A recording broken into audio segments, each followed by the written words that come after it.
کچھ کام ہیں جن کی ریکوائرمنٹ ہے، کچھ کام ہیں جو آپ کو اور مجھے کرنے پڑیں گے تاکہ ہم صادق ٹھہریں۔ صادق ٹھہرنے کے لیے یسایا نبی کا صحیفہ اس کا 43 چیپٹر 26 آیت لکھا ہے یہاں پر، مجھے یاد دلا۔ خدا فرماتے ہیں مجھے یاد دلا، ہم آپس میں بحث کریں، اپنا حال بیان کر تاکہ تو صادق ٹھہرے۔ قرآن کے پاک کلام کو پڑھیں، سنیں اور سمجھے جانے کو اس کی برکت۔ صادق آپ ایسے نہیں ٹھہر سکتے، راست باز آپ مفت ٹھہر جائیں گے، صادق آپ ایسے نہیں ٹھہر سکتے۔ صادق ٹھہرنے کے لیے آپ کو 3 کام کرنے ہیں۔ یسایا نبی کے صحیفہ کے مطابق 3 کام کرنے۔ پہلی چیز خدا فرماتا ہے مجھے یاد دلا۔ ایسی کون سی بات ہے جو خدا بھول گیا ہے؟ آپ کو کیا لگتا ہے ہمارا خدا بھول جاتا ہے؟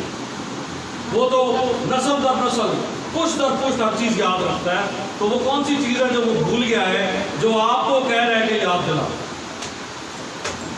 اچھا وہ نہیں بھولا ہے، میں اور آپ بھول گئے ہیں۔ ہم بھول گئے اس لیے وہ کہہ رہا ہے کہ تو مجھے تو یاد ہے، پر تو مجھے یاد دلا۔ تجھے یاد ہے کہ نہیں؟ تجھے میرے وعدے یاد ہیں کہ نہیں؟ میں نے 7,000 سے زیادہ وعدے کیے ہیں کلام میں، تجھے یاد ہے کہ نہیں؟ تو مجھے یاد دلا، تو یاد کر تاکہ تو مجھے یاد دلا سکے۔ اور پھر صرف یاد نہیں دلانا، دوسری بات ہم آپس میں بحث کریں۔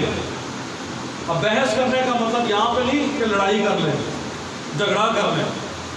بحث کا مطلب یہاں پر ہے گفتگو کریں، بات چیت کریں۔ اور ہم اپنی دعاؤں کو دیکھیں کس طرح سے، ہم صرف لیکچر دیتے ہیں، خدا کا لیکچر دیتے ہیں، خدا یہ بھی کر دے، وہ بھی کر دے، وہ بھی اس کا بھی کر دے، اس کا بھی کر دے، میرے اس کا بھی کر دے، میرے اس کا بھی کر دے۔ آمین، بس صبح تک گزرنا چاہیے۔ یا تو ہم اس کو آرڈر دے رہے ہوتے ہیں، جیسے کسی ہوٹل میں جا کے ڈائریکٹ آرڈر دیتے ہیں، یہ بھی لیا، یہ بھی لیا، یہ بھی لیا، یا ہم اس کو لیکچر دے رہے ہوتے ہیں۔ گفتگو تو ہم نہیں کر رہے ہوتے، کسی بھی صورت میں ہم گفتگو نہیں کر رہے۔ تو خدا کے کلام میں یہ لکھا ہے اگر آپ کو صادق ٹھہرنا ہے تو گفتگو شروع کیجیے، یعنی آپ بھی بات کریں اور وہ بھی بات کریں۔ ہمارا تو موبائل ایسا ہے، دعا کا موبائل، جس میں صرف ایک مائکرو فون ہی لگا ہوا ہے، سننے والا تو پیس ہی نہیں ہے، اس میں اسپیکر ہی نہیں لگا ہوا۔ ہم صرف بول ہی سکتے ہیں، ہم خدا کی بات سن ہی نہیں سکتے۔ ہماری تو ادھوری دعائیں ہیں، چونکہ ہماری دعائیں ادھوری ہیں اس لیے ہماری زندگی ادھوری ہے، چونکہ ہماری زندگی ادھوری ہے اس لیے ہم ہری ہری چراگاہ میں نہیں جا سکتے، ہم سوکھی گھاس کو دیکھ کے خوش ہو جاتے ہیں۔ تو اپنے آپ کو درست تو کریں، اپنے آپ کو صادق تو بنائیں تاکہ آپ صداقت کی راہوں پر چل سکیں۔ پہلی چیز خدا کے وعدے، خدا کو یاد کریں۔ دوسری چیز خدا کے ساتھ گفتگو کریں، بحث کریں۔ اور تیسری چیز اپنا حال بیان کر، خدا آپ کا حال سننا چاہتا ہے، یہ نہیں سننا چاہتا کہ کیا رہ گیا تو کیا ہو گیا ہے۔ خدا یہ چاہتا ہے سارا دن کیا کیا ہے، گو کہ اس کو پتہ ہے کہ آپ نے کیا کیا، لیکن پھر بھی وہ آپ کے منہ سے سننا چاہتا ہے۔ تو آپ کیا سنا سکتے ہیں اس کو؟ آپ کو سنانا پڑے گا۔ اگر آپ صادق ٹھہرنا، آپ کو سنانا پڑے گا، آپ کہاں گئے، کیا کیا، کس طرح کیا، کیا غلطی ہوئی، کیا نہیں ہوئی، کیا کرنا چاہیے تھا، کیا نہیں کرنا چاہیے تھا، یہ سب آپ کو بتانا پڑے گا، کیونکہ آپ نے صادق ٹھہرنا ہے۔ زبور 23 آپ پڑھتے ہیں، سجاتے سجاتے ہیں، وہ مجھے صداقت کی راہوں پر لے چلتا ہے۔ تو کیسے لے چلے گا جب صادق ہی نہیں ہے؟ صداقت کی راہ پر وہی چل سکتا ہے جو صادق ٹھہرے گا۔ اور صادق ٹھہرنے کے لیے 3 کام کرنے تو لازم، یہ 3 کام ہوں گے تبھی آپ صادق ٹھہریں گے۔ میں ریپیٹ کرتا ہوں تاکہ آپ کو بات کی سمجھ آ جائے، میں دہرائی کر رہا ہوں۔ مجھے یاد دلاؤ، ہم آپس میں بحث کریں، اپنا حال بیان کریں۔ آج رات جا کے اتنا کر لیجئے، صداقت کی راہیں آپ کے لیے کھل جائیں گی اور خداوند آپ کو اپنے ساتھ لے چلے گا، اور پھر اس سے ایک درجہ اوپر خدا لے کر آئے گا، اور آپ برملا یہ کہہ سکیں گے بلکہ کا موت کے سایہ کی وادی میں سے میرا گزرے گا تو وہ جو چلے گا کون؟ جو صادق ہوگا۔ صادق کون ہوگا؟ جو یہ 3 کام کرے گا۔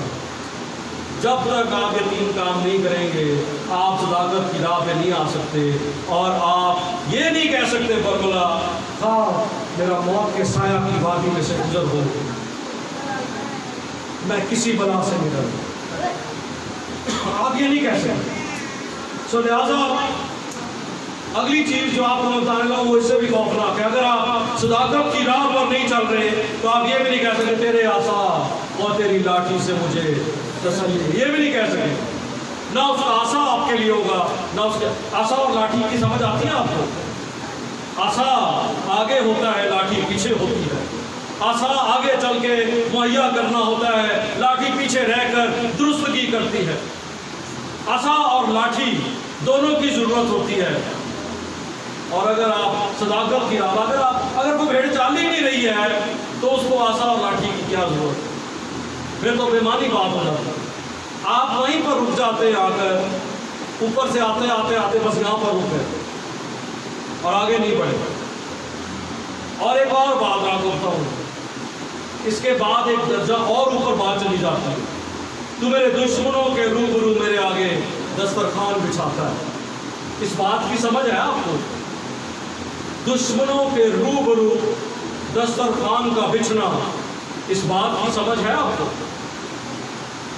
یعنی میں آپ کو یوں سمجھاؤں کہ آپ کے دروازے کے اوپر دشمن آ گئے، فائرنگ ہو رہی ہے، گولیاں چل رہی ہیں، اور آپ کو پتا ہے کسی بھی لمحے میرے دشمن گھر کے اندر آ سکتے ہیں، مجھے پکڑ سکتے ہیں، مجھے مار سکتے ہیں، میری جان جا سکتی ہے، یہ آپ کو پتا ہے کسی لمحے بھی ایسا ہو سکتا ہے۔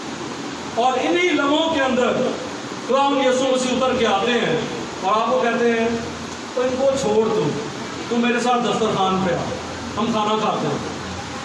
کیا آپ ایسے لمحے میں کھانا کھائیں گے جب دشمن سر پہ ہو، گولیاں چل رہی ہوں، آپ کو پتا ہے جان چلی جائے گی؟ کیا ایسے لمحے میں آپ کو کھانے کی سوچے گی؟ آپ کو نہیں سوچے۔ لیکن یسوع مسیح یہ کہتے ہیں کہ تمہارا اعتماد مجھ پر، تمہارا ایمان مجھ پر اتنا ہو کہ چاہے دشمن سامنے کیوں نہ کھڑا ہو تم میرے ساتھ بیٹھ کے کھانا کھاؤ، اس کو میرے لیے چھوڑ دو، اس کو میں سنبھال لوں گا، لیکن تو میرے ساتھ کھانا کھا۔ کر سکتے ہیں؟ اس درجے پہ آنے کے لیے، اس حد تک آنے کے لیے صداقت کی راہوں پر چلنا پڑے گا۔ اس درجے پہ آنے کے لیے ہمارا اعتقاد ایمان یسوع پر اتنا ہو، کاش کہ ہم سب اس درجے پہ آ جائیں جو یسوع ریکوائر کرتے ہیں۔ یہ اس کی ریکوائرمنٹ، اس کی ڈیمانڈ ہے۔ اتنا اعتماد، اتنا بھروسہ مجھ پہ کرو، دشمن چاہے سر پہ کھڑا ہو، تم میرے ساتھ بیٹھو، ہم بیٹھ کر کھانا کھائیں گے۔ تمہیں اتنا اعتماد نہیں ہے کہ تمہارا بڑا بھائی تمہیں بچا لے گا، تمہیں اتنا اعتماد نہیں۔ دشمن کو دیکھتے ہو اور ڈرتے ہو، مجھے دیکھتے ہو اور تسلی میں نہیں آتے ہو۔ سوچئے ذرا ہم کیسے عجیب وفاداری میں گزار رہے تھے۔ ہم دشمن جو ہمارے بدن کو خراب کر سکتا ہے، گرا سکتا ہے، ہم اس کو دیکھ کے ڈرتے ہیں، لیکن وہ جو ہمیں زندگی دے سکتا ہے ہم اس کو دیکھ کر تسلی نہیں پاتے، دیکھ بھی لیتے پھر بھی تسلی نہیں پاتے۔ یہاں سے آگے کام خراب ہونا شروع ہو جاتا ہے، زبور 23 ہم سے بیگانہ ہونا شروع ہو جاتا ہے، وہ ہمارا نہیں رہتا، کیونکہ ہم صداقت کی راہ پر نہیں ہیں۔ تو نے میرے سر پر تیل ملا ہے، میرا پیالہ لبریز ہوتا ہے۔ لبریز کی بات سمجھ آتی ہے آپ کو؟ لبریز کیا ہوتا ہے؟ چھوٹی چھوٹی باتیں میں آپ سے پوچھ رہا ہوں، لبریز ہونا کیا ہوتا ہے؟ وہ پیمانہ جو بھرا ہو لیکن چھلکا نہ ہو۔ پھر سنیے، وہ پیمانہ جو بھرا ہو لیکن چھلکا نہ ہو، یعنی بھرنے اور چھلکنے کے درمیانی حصے کو لبریز کہتے ہیں۔ سمجھ آ رہی میری بات؟ یعنی اتنا بھر جائے کہ اگر ایک قطرہ بھی اور آئے تو وہ چھلک جائے۔ پانی اگر ڈالیں کسی گلاس کے اندر تو اس کو بھرا جائے اور بھرتے بھرتے ہم کنارے تک آ جائیں اور کنارے سے بھی اوپر ایک تہہ بن جاتی ہے، بنتی ہے نا، ایک اوپر آ جاتی ہے تہہ، اس تہہ کو لبریز ہونا کہتے ہیں۔ یعنی چھلکنے سے ایک قطرہ پہلے کے درجے کو لبریز ہونا، بھرنے کے اور چھلکنے کے بیچ کے درجے کو لبریز ہونا کہتے ہیں۔ آپ کو بات سمجھ آتی ہے؟ میرا پیالہ لبریز ہے۔ کس سے لبریز ہے؟